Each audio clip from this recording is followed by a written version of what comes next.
La locura es no hacer nada. Tercera parte. En cumplimentación de lo que dejé apartado en mis dos anteriores artículos, en primer lugar retomo el relativo al problema del paro. Un paro que, como consecuencia de lo complejo de las situaciones en las que se origina, aunque no se utilicen tecnicismos, precisa ser afrontado haciendo uso de una descriptiva que no es todo lo amena que yo desearía lo fuera. A este respecto, y atendiendo a la importancia que tiene en nuestra sociedad, voy a reproducir aquí parte de un artículo que publiqué hace más de un año y que, en función de la abulia con la que esperamos que nuestros problemas se resuelvan solos, no obtuvo ni siquiera un comentario. Decía lo siguiente: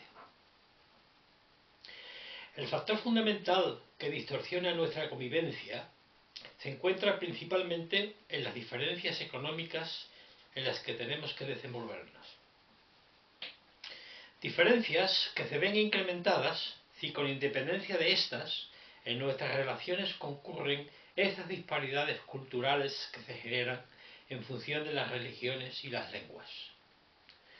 Centrándonos en la primera, por no hacer la segunda es el objetivo perseguido en este artículo. Lo primero que a mi entender hemos de hacer es analizar las causas por las cuales las mismas se producen. Y para ello, y a pesar del empacho que en algunos se habrá de producir, lo más indicado es volver a examinar, imprimiéndole una pequeña variante,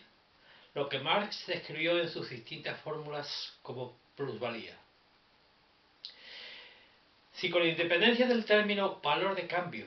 que Marx utilizó para expresar con él lo que se había de pagar para adquirir lo que se hubiera producido, modificáramos el significado que este autor le dio a su valor de uso, sustituyéndolo por lo que se habría tenido que pagar como salario para llegar a producirlo, habríamos establecido la disparidad que concurre entre dos términos que son la causa de los porqués que nos acosan. En el supuesto de haber asumido esta proposición, hasta los menos iniciados podremos darnos cuenta de que el valor de uso que el empresario paga al obrero por las mercancías y los servicios producidos, y el valor de cambio que hay que pagar por ellas en el mercado, una vez se ha incluido en las mismas lo que Marx denominó plusvalía, determinan una realidad que ha de condicionar a los que tienen como renta los mencionados valores de uso y tienen que desembolsar por lo que se ha producido valores de cambio. En este contexto, la plusvalía que conocemos como convencional constituye un plusvalor que ha sido incorporado al valor de uso y por el cual el trabajador no ha sido pagado. Un producto que, al no poder ser consumido puntualmente por los trabajadores y por los empresarios, en función de que, para continuar llevando a cabo un proceso económico, se precisa de la inversión y del ahorro, obligaría a estos a reducir la producción, a la espera de que a través de un posterior consumo se retirara del mercado una parte sustancial de lo que se hubiera producido. Lo que no podemos dejar de advertir es que esa inversión y ese ahorro, a la larga, vuelven a reproducir las disfunciones de un modelo en el que la producción y la distribución están dando fe de sus propias y naturales contradicciones. No voy a entrar aquí en la procedencia o improcedencia de que la creación de las riquezas se producen unos beneficios y una acumulación que son el resultado de lo que conocemos como plusvalía convencional. Y no voy a hacerlo porque, si el empresario no tuviera un beneficio a través de la colaboración de un trabajo enajenado, como sujeto empleador no llevaría a cabo una actividad económica. No voy a hacerlo porque, si el beneficio no existiera, ni existiría el empresario empleador ni el empresario autónomo. Habríamos conformado una economía que ni siquiera podría ser catalogada como de subsistencia, lo cual me lleva a tener que aceptar que, en función de mi defensa del beneficio y la acumulación, tenga que defender la existencia de la propiedad privada. Y esto, a su vez, me posa el problema de cómo resolver que en este modelo tenga que existir una ciudadanía cuya labor esté alienada. Pero dejemos por un momento lo que hasta ahora ha sido dicho con respecto a la plusvalía convencional y abundando en el hecho de que con los bienes que no se hubieran consumido se estaría generando la formación de un capital que no solo estaría condicionando la existencia de los que no dispusieran de medios con los que desarrollar una labor, sino que al ser esta acumulación utilizada para modernizar el proceso productivo, generaría una eficiencia con la que para producir la misma cantidad de bienes sería necesario o bien utilizar un número inferior de obreros o bien reducir la jornada laboral. Con lo cual, a la plusvalía convencional tenemos que aunarle lo que conocemos como plusvalía relativa. Una amalgama que debido a que incrementa las disparidades que concurren entre la producción y la distribución dentro de una economía, es imposible superarla a nivel interior con medidas macroeconómicas. Si nos retrotraemos al siglo XIX, vemos como, debido a las secuelas que se produjeron con la revolución industrial, sin entrar por ahora en los fundamentos en los que se originaron, los países involucrados en este proceso se vieron obligados a tener que aceptar una reducción de su jornada laboral, así como progresivamente acceder a un incremento salarial de los trabajadores. Una reducción y un incremento que fueron posibles debido a que durante un relativamente prolongado espacio de tiempo, las relaciones que mantuvieron los países que alcanzaron este desarrollo se caracterizaron por unas exportaciones de bienes y servicios con un elevado valor añadido y unas importaciones procedentes de los menos industrializados que consistieron principalmente en materias primas y productos del sector primario. En tanto en cuanto las relaciones entre estos países tuvo esta naturaleza, las consecuencias derivadas de estas transacciones, con independencia del expolio que con las mismas se llevó a cabo, no afectaron de manera directa a sus diferentes mercados laborales. Sin embargo, esta situación no podía mantenerse indefinidamente. Para reducir el latrocinio de que estaban siendo objeto, estos países recurrieron al mismo proceso de industrialización que utilizaron los que adquirieron un mayor desarrollo. Con lo que con el tiempo, al producirse ellos manufacturas con un precio menor que el que, debido a sus condicionamientos laborales, caracterizaban a los más industrializados, las transacciones comerciales entre países con unas diferenciales salariales abismales incidieron directa y negativamente en las condiciones y retribuciones de los trabajadores de este primer mundo. Ocurre que, en contraposición con la desfasada ley Say, la oferta no crea su propia demanda. En función de que lo producido tiende generalmente a ser superior a lo que de él se pueda consumir de manera efectiva, lo ofertado no encuentra en el mercado interno la demanda que éste necesita, a lo cual tenemos que aunarle las consecuencias que se generan debido a unos procesos de exportación-importación que, al conllevar una función de relación entre mercados laborales totalmente dispares, no solo nos muestran que los trabajadores somos el eslabón más débil, sino que en aras a la estabilidad de este modelo de producción y de distribución, tenemos que seguir tirando de un carro que ni siquiera es nuestro. Y si esto ocurre es porque una fracción íntima de la población se empoderó de una parte sustancial de una economía que debería haber estado al servicio de los intereses de la generalidad. Una vez constatada la naturaleza de la situación en la que nos encontramos, me vienen a la cabeza dos situaciones que, dimanando de todo lo que anteriormente ha sido dicho, ratifican las asimetrías que se producen en ese modelo de economía de mercado. La primera está fundamentada en una observación empírica,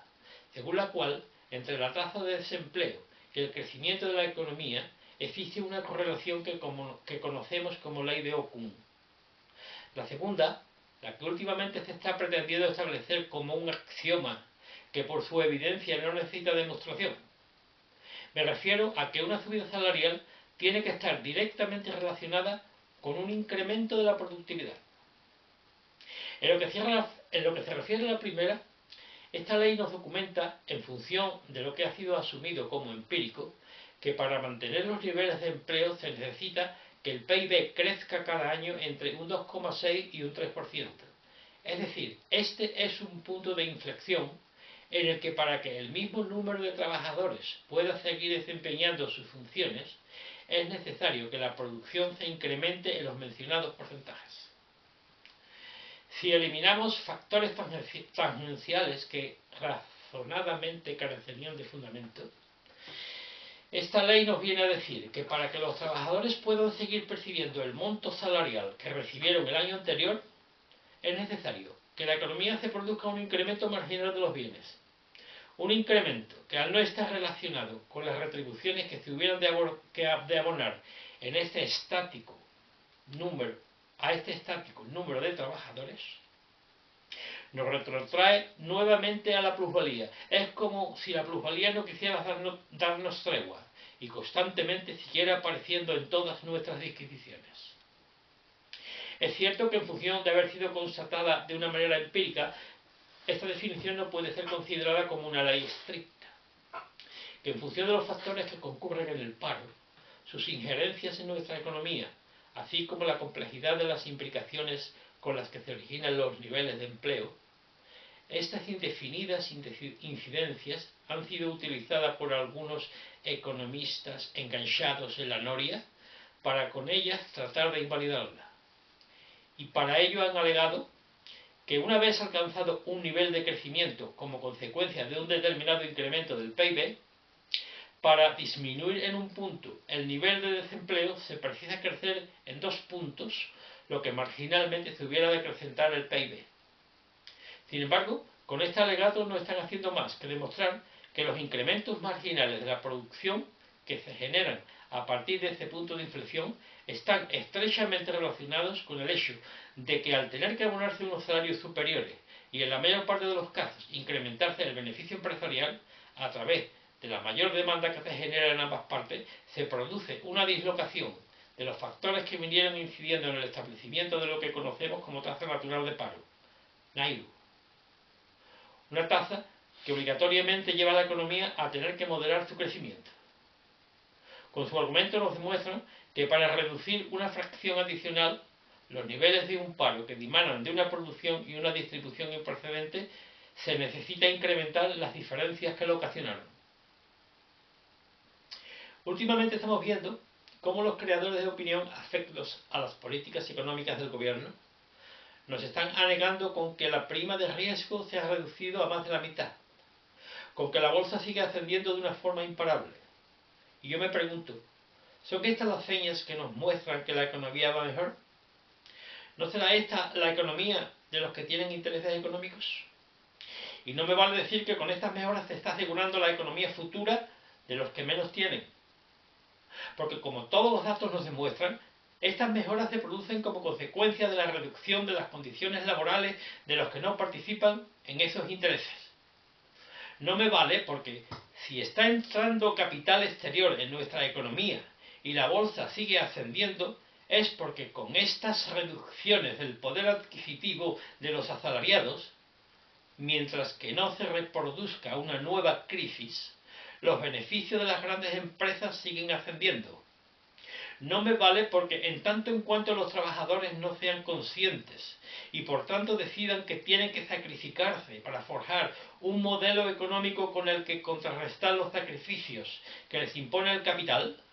en la ausencia de una oposición que condicione nuestro sometimiento, el futuro de los que mayoritariamente constituyen la base de esta economía será el de encontrarse en una situación cada vez más precaria. En lo que se refiere a la segunda, es decir, a que una subida salarial tiene que estar directamente relacionada con un incremento de la productividad, hemos de preguntarnos si en función de lo que ha sido mencionado con anterioridad, lo que se considera como beneficios obtenidos en ese PIB han revertido necesariamente en un segmento de la población ajeno al sector laboral, ¿cómo podemos conciliar, a menos que asumamos las disparidades que concurren entre lo producido y lo distribuido, que un incremento de la productividad que tendría que ser medido por su valor de cambio sea compatible con unos agregados salariales que habrían de computarse como un valor de uso? El intento de armonizar términos que en sí mismos conllevan unas disparidades tan significativas resulta tan rocambolesco como tratar de conciliar las subidas salariales con el IPC. Pero en este modelo el capital exige más. Con independencia de las martingalas con las que se acostumbra a elaborar el incremento de precios al consumo, el capital exige relacionarlas con la productividad. Con lo cual, el trabajador siempre tiene que pagar por unos beneficios incorporados a sus adquisiciones que, aunque completamente lógico, nos dan fe de las lagunas procedimentales del sistema. En relacionar los incrementos salariales con la productividad, con independencia de tratarse de un intento de articular un componente que es considerado como un factor de producción con los resultados obtenidos por empresas de las cuales los trabajadores no estarían formando parte, aparte de ser un subterfugio con el que condicionarlos de una manera adicional, persigue tres objetivos: vincular al trabajador con la empresa, conseguir una mayor competitividad sin tener que recurrir a una reinversión estructural y reducir de una manera significativa las contribuciones que, relacionadas con un incremento de la producción, hubieran de abonarse a la seguridad social. Como en economía, 2 más 2 no siempre es 4, a pesar de que una subida salarial no tiene que estar directamente relacionada con un incremento de la productividad, lo que en sí mismo constituye una falacia, no es suficiente para el capital. En total oposición con una teoría tan del gusto de los empresarios, la competencia que ha de dimanar de un aumento de la productividad solo se puede alcanzar por medio de una reducción de los salarios. Un precepto que en este país se ha llevado hasta la saciedad y que nos muestra el porqué de la baja industrialización que hemos desarrollado. En contraposición con lo que se conoce como paradoja de Caldor, argumentan que un incremento de los costos laborales unitarios no puede llevar a una mayor competitividad de las empresas. Considera, como lo viene haciendo este gobierno, que para ser más competitivos es necesario recurrir a los recortes. Considerando que la naturaleza y las derivaciones generadas por esta relativa insuficiencia estructural es un tema lo suficientemente complejo como para tener que abordarse cuando tengan que ser analizadas las consecuencias que se derivan de nuestra entrada en la Comunidad Económica Europea, temporalmente lo pospongo para entre tanto preguntarme si para mantener la tasa de empleo en los países industrializados es necesario incrementar el PIB entre un 2,6 y un 3%. ¿Cómo podemos deglutir que en un país que, como España, ha estado creciendo a un ritmo cercano al 4%, la tasa de desempleo no bajara del 7%? Si ¿Es esta nuestra tasa natural de paro? ¿Es consecuencia de la entrada masiva de unos trabajadores procedentes del exterior, que por estar escasamente cualificados no fueron demandados por la España industrial? Y si esto ocurrió, fue debido a que la estructura de nuestra economía, con independencia de que nunca estuvo suficientemente industrializada, ha quedado reducida al sector primario, al de servicio y a un conjunto de polígonos industriales en los que solo se trafica con productos ya elaborados. Y si esta es nuestra tasa natural, ¿a qué ritmo tendríamos que crecer para equipararnos con el desempleo con el resto de Europa? ¿No hay en España demasiados Villaferranes? Con independencia del vergonzoso porcentaje de desempleados que hay en España, ¿cómo podemos conciliar que con un paro entre nuestros universitarios que alcanza el 54% y con una ministra en extremo devota de la Virgen del Rocío, que nos cuenta la milonga de que eso de tener que ir a lavar platos y servir copas en el extranjero es movilidad geográfica, se pueda instrumentar la productividad de nuestras empresas? En España, especialmente en Andalucía y Extremadura, los señoritos, en un denodado esfuerzo mental, descubrieron que para mantener sometido al personal en sus reivindicaciones laborales, lo más indicado era transferir a otras regiones tanto los beneficios obtenidos en sus inmensos predios como aquellos bienes que no siendo utilizados les pudieran generar un beneficio adicional, y esto con independencia de las consecuencias y las disparidades regionales que han ocasionado al mismo tiempo una cultura de que en el ámbito de la economía lo mejor es obtener el beneficio con el menor riesgo posible y, si es posible, en el menor tiempo. Si bien es cierto que la explotación es un factor que racionalmente tiene que ser aceptado en esta economía de mercado, no es menos cierto que ésta tiene que estar al servicio de la ciudadanía, y no al revés. En lo que se refiere a contemplar a los trabajadores como un factor de producción, nos encontramos a la cabeza de muchos países. Y mientras que esta manera de pensar no logremos superarlas, y para ello será preciso transformar nuestro modelo de producción y de distribución, todas las medidas macroeconómicas que nuestros eruditos enganchados a la noria pretendan inculcarnos jamás podrán resolver nuestros problemas.